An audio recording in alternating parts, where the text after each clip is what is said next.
One of the things that will help people and children of God step into purpose and destiny is to first of all look closely at the negative patterns from your mother's side and your father's side. It's very important. You have to look closely at the negative patterns from your father's side and the mother's side. And then after identifying what they are, you have to make a decision not to repeat the same patterns in your life. Because the patterns are there for a reason. The patterns are the things that stop people from fulfilling purpose, destiny. The patterns are what stops people from becoming what God set them here to do. There are certain patterns that come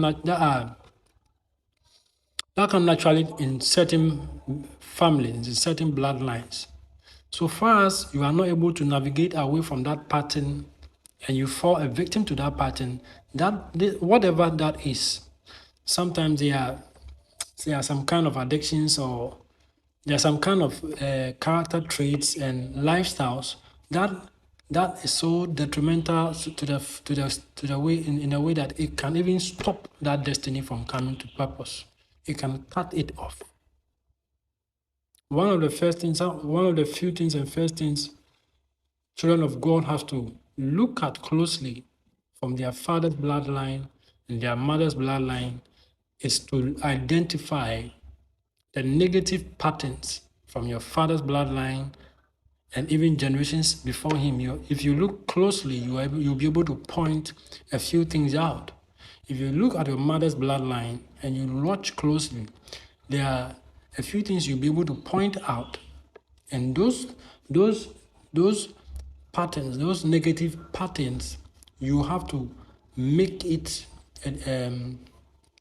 a point to navigate away from. You have to alternate or change the way you live your life and how you do your things to make sure you don't also fall a victim to the same patterns, because the patterns are character traits.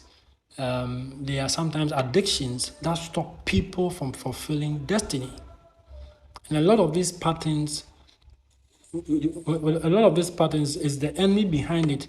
The enemy who uses these patterns, he keeps repeating to stop this particular bloodline, to make sure what happened in the old generation is repeating itself in the new generation, to make sure nobody becomes anybody.